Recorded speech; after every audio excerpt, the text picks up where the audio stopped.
नमस्कार, स्वागत है आप सभी का। मैं हूं आपके साथ श्रवण तंबोले। बुलेटिन की शुरुआत करते हैं बड़ी खबर के साथ। रायपुर से बड़ी खबर, जहां कारोबारी से 50 लाख की डकैती मामले में बड़ा खुलासा हुआ है। कारोबारी के मुंशी ने आरोपी देवेंद्र धितलहरे को जानकारी दी थी। देवेंद्र धितलहरे ने एक आरोपी के साथ लूट की साजिश रची थी। माना पुलिस ने एक नाबालिग समेत 4 आरोपी को गिरफ्तार किया है।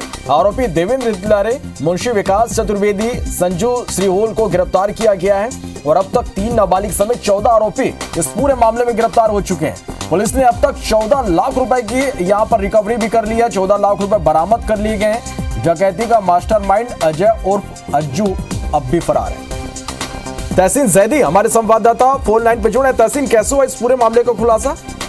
श्रवण जी, देखिए 16 मई को रात में जो एक अनाज कारोबारी है, जो कह सकते हैं उनका नरेंद्र क्षेत्रपाल, ये जो है घर जा रहे थे। तभी 14-15 जो बाइक सवार थे उन्होंने इस वारदात को अंजाम दिया था। उसके बाद पुलिस पूरी पड़ताल में लगी थी। उसमें अभी तक की अगर बात करें तो इसमें 3 नाबालिग समेत 14 आरोपियों को पुलिस गिरफ्तार कर चुकी है। यहाँ पे एक बड़ा खुलासा इस बात का हुआ है कि अनाज कारोबारी नरेंद्र क्षेत्रपाल से जो 50 लाख रुपए की डकैती हुई थी, उसकी जो जानकारी है 15 दिन पहले देवेंद्र धितलहरे को जो है उनका जो नरेंद्र क्षेत्रपाल का काम करने वाला जो मुंशी है विकास चतुर्वेदी, इसके द्वारा बातों बातों में दी गई थी। उसके बाद ये पूरी जो प्लानिंग है देवेंद्र धितलहरे ने अज्जू के साथ मिलके और एक नाबालिग के साथ मिलके इस पूरी घटना की कहानी रची थी और पूरी मास्टरमाइंड जो है, उसके बाद इस वारदात को 16 तारीख को अंजाम दिया गया था। उसके बाद पुलिस के पास में अभी तक की अगर बात करें तो कुल पुलिस ने इसमें 3 नाबालिगों समेत 14 आरोपियों को गिरफ्तार कर चुकी है और अभी लूट के 14 लाख रुपए उसमें बरामद कर चुकी है। इस पूरे मामले का एक मास्टरमाइंड जो है अजय और वज्जू, इसमें फरार है।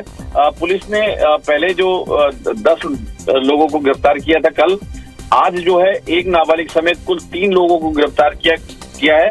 और इसके अलावा अभी ये मास्टरमाइंड अज्जू जो है, इसकी जो है तलाश की जा रही है। इसके पास भी जो करीब बताया जा रहा है 5 से 5.5 लाख रुपए इसके पास बरामद होने की पुलिस ने उम्मीद जताई, क्योंकि पूछताछ में खुलासा हुआ है कि वो 5 से 5.5 लाख रुपए लेके फरार हुआ है। तो कुल मिला के कह सकते हैं कि ये जो आरोपी हैं सभी, इनमें ज्यादातर नाबालिग हैं। इस बात से बड़ा सवाल इस बात पे उठता है कि ये निश्चित रूप से एक बड़ा खुलासा यहाँ पर पुलिस ने किया। आगे देखना होगा कि जो मुख्य आरोपी अब तक फरार है उसकी गिरफ्तारी कब तक यहाँ पर हो पाती है। बहुत शुक्रिया तहसीन पूरी जानकारी के लिए। चलिए बढ़ते हैं आगे। मुख्यमंत्री भूपेश बघेल आज धमतरी के ग्राम देमार में साहू समाज के तेलिन सत्ती महोत्सव में शामिल हुए। सीएम सबसे पहले माता तेलिन सत्ती के मंदिर पहुंचे, जहां उन्होंने माता की पूजा अर्चना की और प्रदेश की खुशहाली के लिए आशीर्वाद मांगा। जिसके बाद साहू सदन का भूमि पूजन किया। इसके साथ ही भक्त माता कर्मा की महाआरती में शामिल हुए। वहीं मीडिया से चर्चा के दौरान मुख्यमंत्री ने केंद्र के पेट्रोल डीजल पर वैट घटाने को लेकर कहा कि केंद्र को वैट और कम करना चाहिए, जिससे देश के लोगों को और राहत मिले।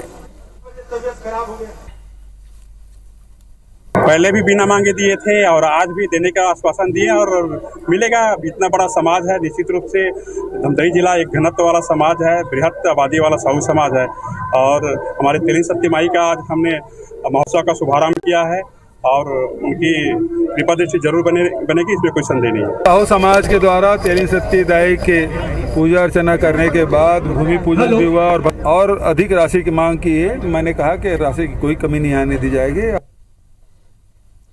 मुख्यमंत्री भूपेश बघेल ने अपने निवास कार्यालय से बिलासपुर में 120 करोड़ रुपए की लागत से बनने वाले राज्य कैंसर संस्थान का वर्चुअल भूमि पूजन किया। इस राज्य कैंसर संस्थान में सभी प्रकार के कैंसर के इलाज की सुविधा एक ही छत के नीचे उपलब्ध होगी। राज्य कैंसर संस्थान में 100 बिस्तरों वाले अत्याधुनिक कैंसर वार्ड और 20 बिस्तरों का अत्याधुनिक आईसीयू वार्ड की सुविधा उपलब्ध होगी। मुख्यमंत्री भूपेश बघेल ने कहा कि इस कैंसर संस्थान के शुरू होने से आसपास के लोगों को कैंसर के इलाज के लिए मुंबई, दिल्ली, कोलकाता नहीं जाना पड़ेगा। लोगों को बिलासपुर में ही एक छत के नीचे सारी सुविधा मिलेगी। कार्यक्रम में स्वास्थ्य मंत्री टीएस सिंहदेव, बिलासपुर के प्रभारी मंत्री जयसिंह अग्रवाल भी कार्यक्रम में वर्चुअल रूप से जुड़े थे। वहीं मुख्यमंत्री निवास में विधायक शैलेश पांडे और राज्य नागरिक आपूर्ति निगम के अध्यक्ष राम गोपाल अग्रवाल, प्रमुख सचिव स्वास्थ्य डॉक्टर मनिंदर कौर द्विवेदी भी उपस्थित रहे।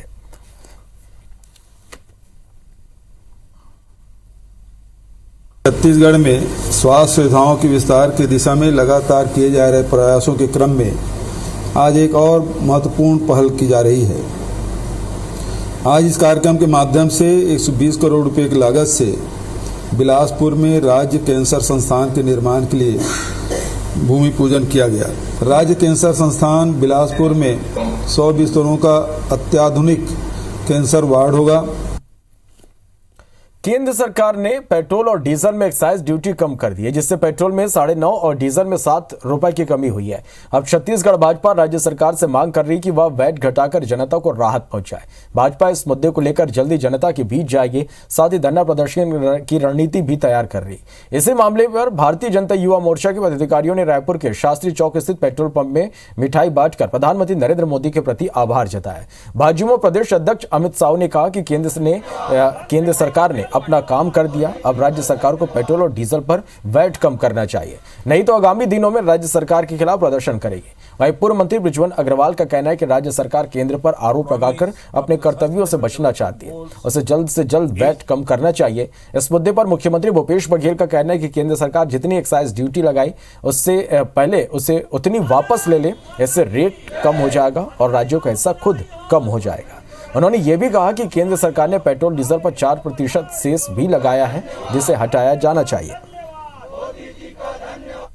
जो यूपीए सरकार के समय जो सेंट्रल एक्साइज था 9 रुपया और 3 रुपया, उस दर पे ले आना चाहिए, नंबर 1। नंबर 2, भारत सरकार ने सेस 4% लगाया है, जो पहली बार लगा है पेट्रोल और डीजल में, उसे समाप्त किया जाए। अगर छत्तीसगढ़ की जनता को राहत देना चाहते हैं तो भूपेश बघेल सरकार को जितना केंद्र सरकार ने एक्साइज ड्यूटी कम की है उतना ही जीएसटी में भी कमी छत्तीसगढ़ में करना चाहिए। केंद्र की सरकार ने पूरे भारत के जनता के लिए सोचकर इतनी बड़ी कटौती की पेट्रोल डीजल पर। छत्तीसगढ़ की जनता भी यही मांग करती है, छत्तीसगढ़ की जनता भी यही चाहती है कि यहाँ की भूपेश बघेल की सरकार यहाँ के वेट टैक्स में कमी करके यहाँ पर जो है छत्तीसगढ़ की जनता को राहत दे, अन्यथा युवा मोर्चा आपके खिलाफ उग्र प्रदर्शन करेगा छत्तीसगढ़ की जनता के हित में। राहुल गांधी ने लंदन के Cambridge university ideas for India कार्यक्रम में भाग लेते हुए बीजेपी और केंद्र सरकार पर हमला कर कहा कि बीजेपी ने पूरे देश में केरोसिन छिड़क दिया है और एक चिंगारी से आग भड़क सकती है। राहुल के इस बयान पर बीजेपी हमलावर हो गई है। पूर्व मंत्री बृजमोहन अग्रवाल ने कहा कि राहुल गांधी ने विदेश में केरोसिन की बात कहकर देश को बदनाम किया। राहुल गांधी को देश की जनता नहीं सुन रही, इसलिए बोलने के लिए वे विदेश जाते हैं। पूरे देश में चारों तरफ मोदी जी के कामों की सुगंध फैल रही है और ऐसे समय पर विदेश में जाकर और देश को बदनाम करने का काम कांग्रेस के स्वयंभू नेता कर रहे हैं। कांग्रेस पार्टी जिस प्रकार से अपने आप में शरारत पैदा हो गई है। कोरोना काल से बंद पड़े नान घोटाले की सुनवाई एक बार फिर शुरू हो गई है। सुनवाई शुरू होते ही प्रदेश की राजनीति फिर से गर्मा गई है। भाजपा और कांग्रेस ने एक दूसरे पर आरोप प्रत्यारोप लगाने शुरू कर दिए हैं। आपको बता दें कि नान यानी नागरिक आपूर्ति निगम साल 2015 में इस ऑफिस पर घोटाले का आरोप लगा। कांग्रेस ने 36,000 करोड़ के घोटाले का आरोप लगाया, जिसके बाद जांच शुरू की गई।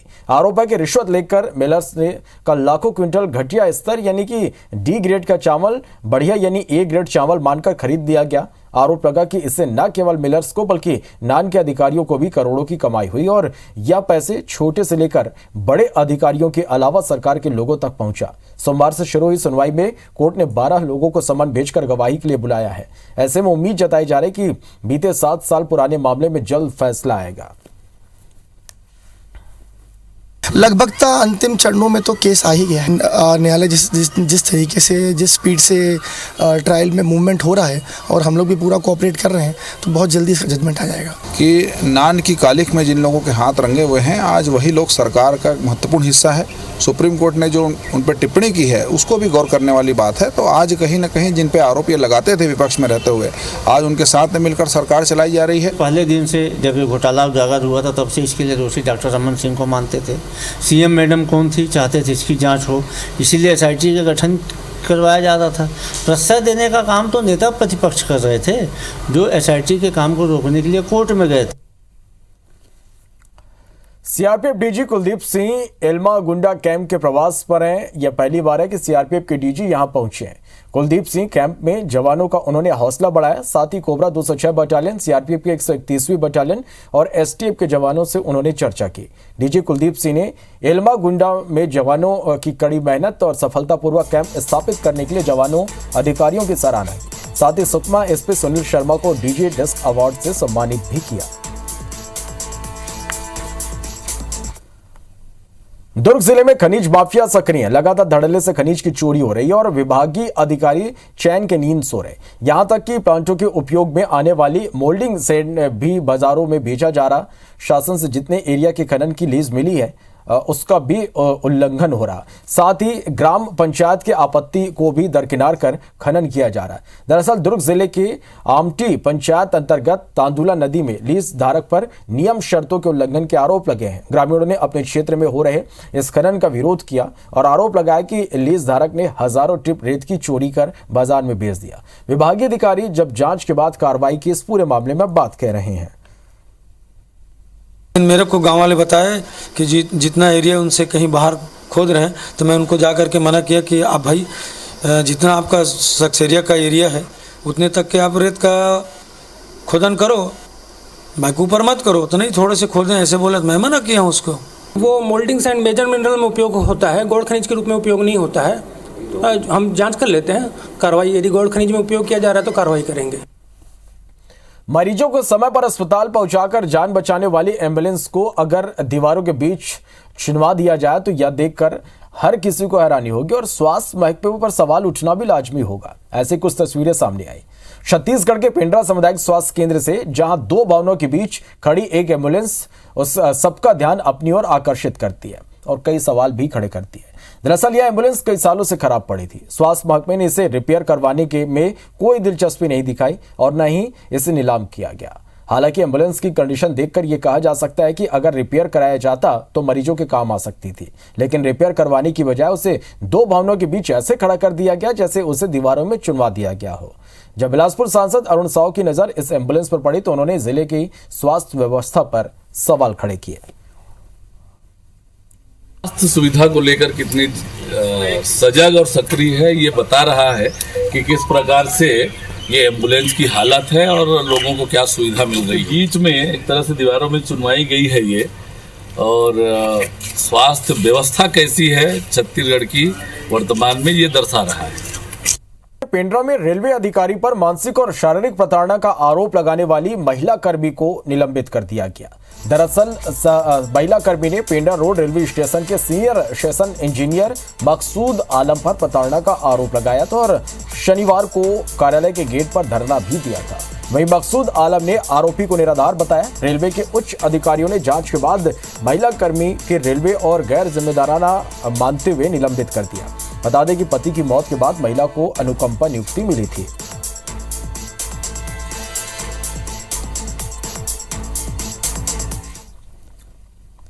छत्तीसगढ़ में हाथियों का आतंक थमने का नाम नहीं ले रहा। बात करें मनेंद्रगढ़ की तो हाथियों के दल ने जनकपुर रेंज में एक परिवार के बाप और बेटी को कुचलकर मार डाला। वहीं पत्नी ने मौके से भागकर अपनी जान बचा ली। मौके पर डीएफओ लोकनाथ पटेल पहुंचे और 25-25 हजार रुपए की सहायता राशि दी।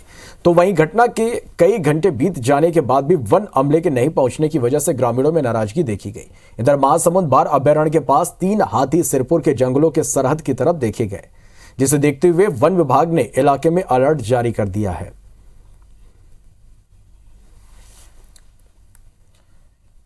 एक और छोटे से ब्रेक ले रुकते हैं, जल्द लौटते हैं।